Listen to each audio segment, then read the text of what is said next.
बजाओ बजाओ राधा नाम की ताली। जब राधा नाम की ताली बजाओगे और हाथों को उठाओगे तो भाग्य की रेखा अपने आप बदल जाएगी। और कैसे? 1 2 3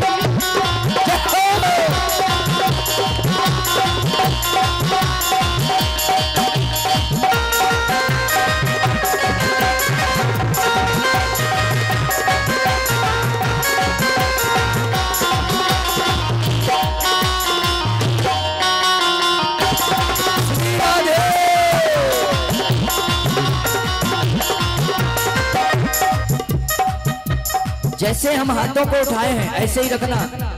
सबके संकट दूर करेगी, सबके संकट दूर करेगी, ये संकट दूर करेगी। वो बरसाने वाले बजाओ बजाओ बजाओ राधा नाम की ताली, राधा नाम की ताली बजाओ, राधा नाम की ताली।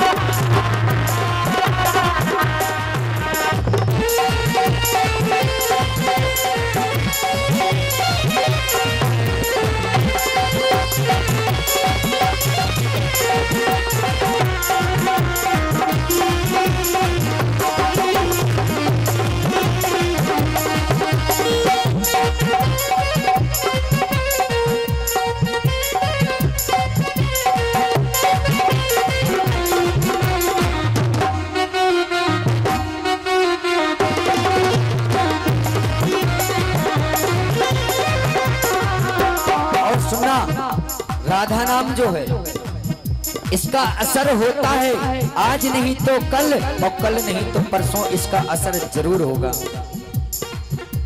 सृष्टि का आधार है राधा, सृष्टि का आधार है राधा, सृष्टि का आधार है राधा, सृष्टि का आधार है राधा। जीवन का आधार है राधा, जीवन का आधार है राधा, जीवन का आधार है राधा, जीवन का आधार है राधा। राधा नाम है जिसका रसना, राधा नाम है जिसका रसना, कर देगी खुशहाली। बजाओ बजाओ बजाओ राधा नाम की ताली, बजाओ राधा नाम की ताली, राधा नाम की ताली। बजाओ राधा नाम की ताली, बजा लो राधा नाम की ताली।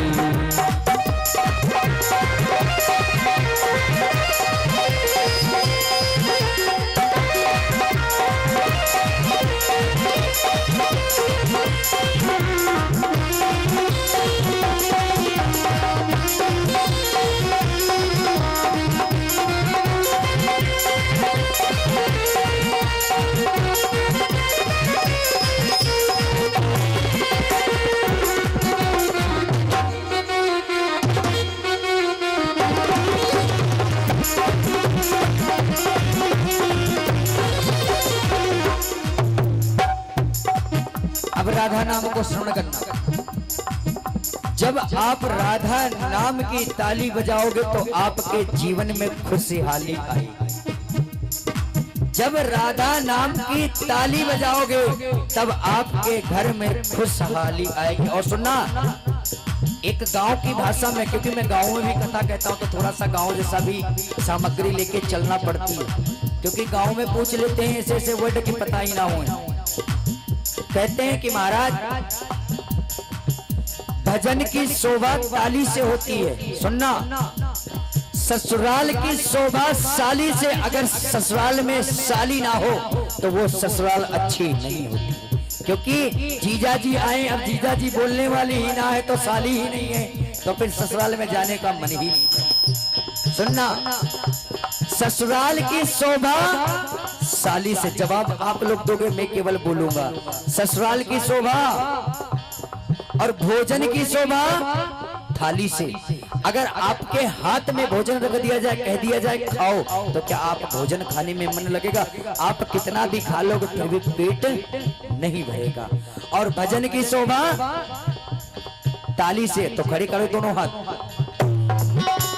राधा नाम की ताली बजाओ, राधा नाम की ताली बजाओ, राधा नाम की ताली बजाओ, राधा नाम की ताली बजाओ, राधा नाम की ताली बजाओ, राधा नाम की ताली बजाओ, राधा नाम की ताली बजाओ, राधा नाम की।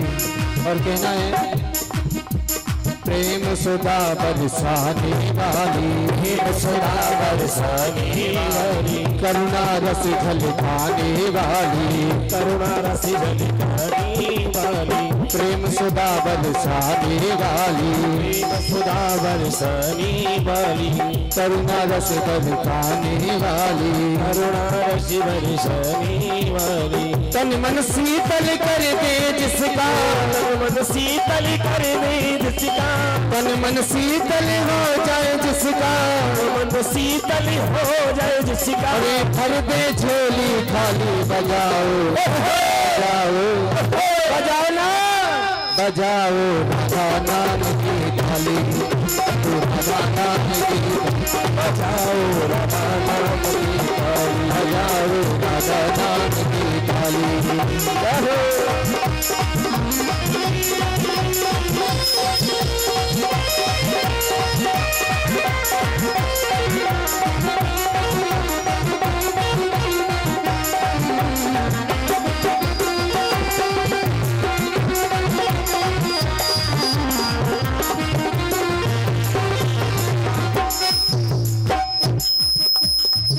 राधा नाम का जो रस होता है। और देखो अभी शेरपुर के पास हमारी कथा चल रही थी, वहां से एक दिन मुझे अलीगढ़ आना था, कुछ काम था। रास्ते में बारिश होने लगी, मुरसान वाला जो रोड पड़ता उसी रोड पे हम आ रहे थे। गांव में रुक गए, मंदिर था, मंदिर के पास हम जब पहुंचे तो वहां पे एक बड़े बुजुर्ग मिल गए बाबा।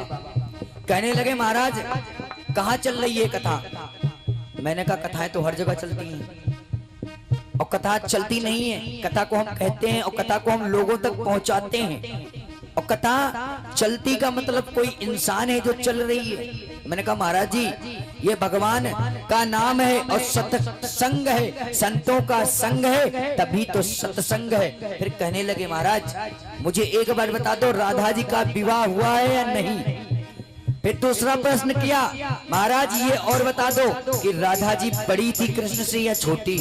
मैंने कहा महाराज आप इतनी छोटी सी बात मुझसे पूछ रहे हो, आप कहीं भी किसी से पूछ लो तो उसे भी पता है, क्योंकि भगवान श्री कृष्ण के हृदय का प्रतीक राधा है। और अभी इस भजन को मैंने बोला है, इस भजन में क्या लिखा है? सृष्टि, कल मैंने सृष्टि वर्ण किया था, सृष्टि का वर्ण श्री स्वयं ठाकुर जी ने किया है। और फिर देख लो भजन में क्या रहा, सृष्टि का आधार है राधा, सृष्टि का राधा जीवन का आधार। सुनना महाराज ये सृष्टि का आधार, क्योंकि स्वयं ठाकुर जी ने सृष्टि की रचना करी और स्वयं आधा आधार राधा को दे दिया, क्योंकि कहा गया है जो राधा को भजेगा वो कृष्ण को मिलेगा और जो कृष्ण को भजेगा वो राधा को मिलेगा। और ध्यान देना सृष्टि का आधार है राधा। और अब चलते हैं अपने ऊपर, जीवन क्या है हमारा? मैं भजन बोल रहा हूँ, भजन में ही भजन में कथा है और कथा में ही भजन है, समझने की बस आपकी बात है। और अगर अब ना समझ पाए तो भैया एक समझाने का तरीका मुझे और आता है, बता देना कथा के विराम होने के बाद, तो कल हम उस तरीके से समझा देंगे। सृष्टि का आधार है राधा, सृष्टि का आधार है राधा, जीवन का आधार है राधा, जीवन का आधार है राधा। राधा राधा जो कोई बोले, ओ राधा राधा जो कोई बोले,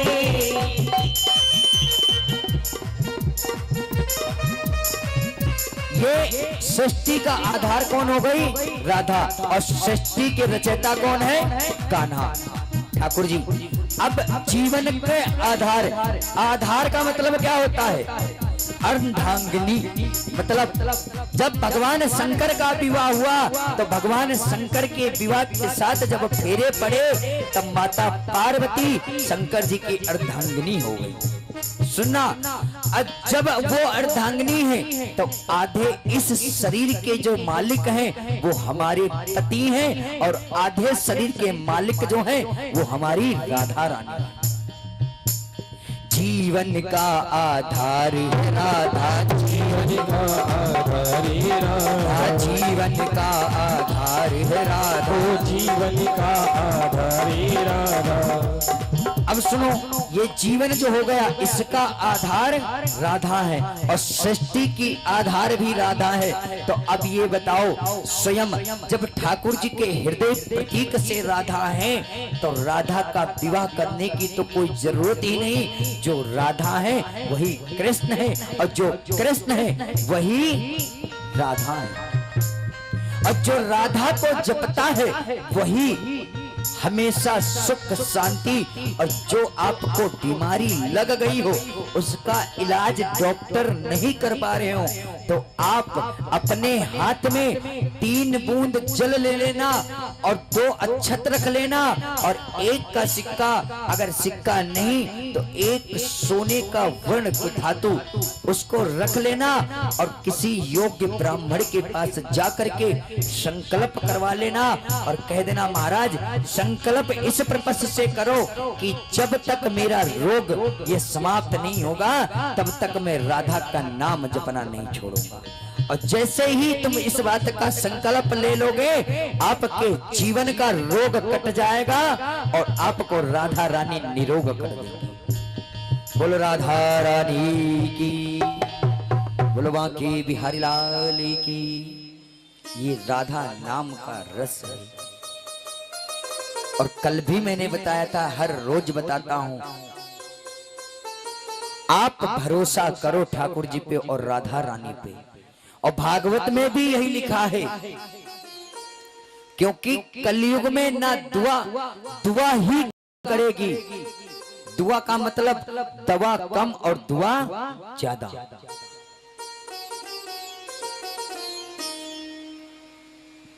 तो आप केवल राधा नाम का रस का पान करो। और वृंदावन भी, मैं वृंदावन में करीब करीब 6 महीने अभी रुक के आया हूं। इसके पहले 6 साल तक पढ़ाई भी करता रहा हूं मैं।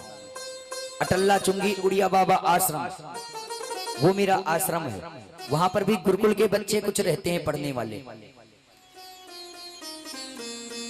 जैसे गांव में हम कथा वगैरह करने जाते हैं तो हमें अनाज मिलता, तो हम क्या करेंगे, अकेला पेट, ना बीवी ना बच्चे, या तो सेवा अपने माता पिता को दे देता हूं और जो भी अनाज मिलता है वो गाड़ी में रखवा करके सीधे विद्यालय को भेज देता हूं। क्योंकि गेहूं जाएंगे, अनाज अभी मिला था, 5 कुंटल गेहूं मिले थे, चावल मिले थे, चीनी मिली थी, सब दे देता हूं। भैया चलन दो, भंडारा चकाचक। मतलब क्या है, वेस्ट नहीं होना चाहिए। दान भी उतना लो जो तुम यूज कर सको, वैसे दान भी मत लो। क्या पता तुम दान ले लो, रखा है घर में सड़ रहा है, कोई तलाशी नहीं है, फिर क्या होगा। अन्न की अगर बेकदरी करोगे तो अन्न भी तुम्हें तड़पा देगा एक ना एक दिन। इसीलिए कहा गया है, संत का क्षण और अन्न का कण कभी बर्बाद नहीं करना चाहिए। हम पंडित जी महाराज से भी कहते हैं, ये कभी कभी भोजन करते हैं तो थोड़ा बहुत सब्जी वगैरह रख देते हैं। मैं इनसे कहता हूं कि मत छोड़ा करो, पर अब सुधार आ गया है, अब नहीं छोड़ते हैं। परिचित जी आपके वहां तो ना छोड़ रहे हैं। आचार्य जी हमारे बड़े सीधे हैं।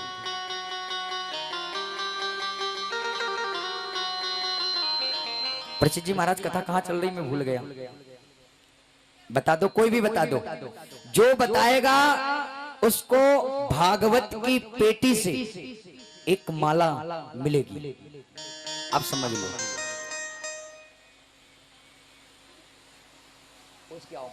पूछ के आओ भैया।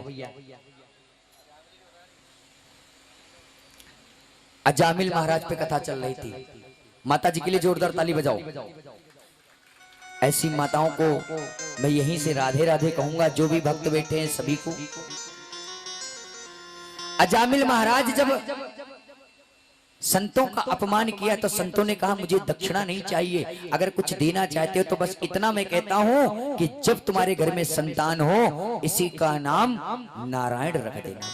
लेकिन जब मृत्यु का समय आया, समय जब आया तो कंठ अवरुद्ध हो गया। पांचों पुत्र तो घर में थे, केवल नारायण बाहर खेल रहा था। अब भगवान के पार्षद जब अजामिल के पास आए और कह दिया कि मैं तुम्हें लेने आया हूं। अजामिल सो रहा था, सोते में वार्तालाप कर रहा। लेकिन जब इधर प्रभु के पार्षदों ने अजामिल के शरीर से आत्मा को निकाला तो तुरंत ही कहने लगा अजामिल कि मुझे कहां ले जा रहे हो। पार्षदों ने कहा कि तुम्हारा समय पूरा हो गया और तुम्हें अब नरक लोक ले जाएंगे। जैसे ही मृत्यु के समय पे, आप ध्यान देना, मृत्यु के समय पे हमारा ये कंठ जो होता है अवरुद्ध हो जाता है, हम बोल नहीं पाते हैं, फिर भी भगवान की भक्ति हम करते हैं। लेकिन जो कर्म हम अपनी उम्र में, एक भजन है, भजन करो मस्त जवानी में, बुढ़ापा किसने देखा है। जब बुढ़ापा आता है तो दो जगह से, तो पहली बात तो कमर टेढ़ी हो जाती है, आंखों पे चश्मा लग जाता, कानों से सुनाई नहीं देता। तो जब तुम भजन करोगे तो उसमें जब सुनाई ही नहीं देगा तो भजन कहां से कर पाओगे। अगर अपने मुख से तुम बोलने की कोशिश करोगे तो मुंह में तुम्हारे दांत तो होंगे नहीं, मुंह में दांत नहीं, पेट में आत नहीं, जो सांस पेट से आएगी मुंह में रुकेगी नहीं, तो राम के नाम की जगह मरा निकलेगा।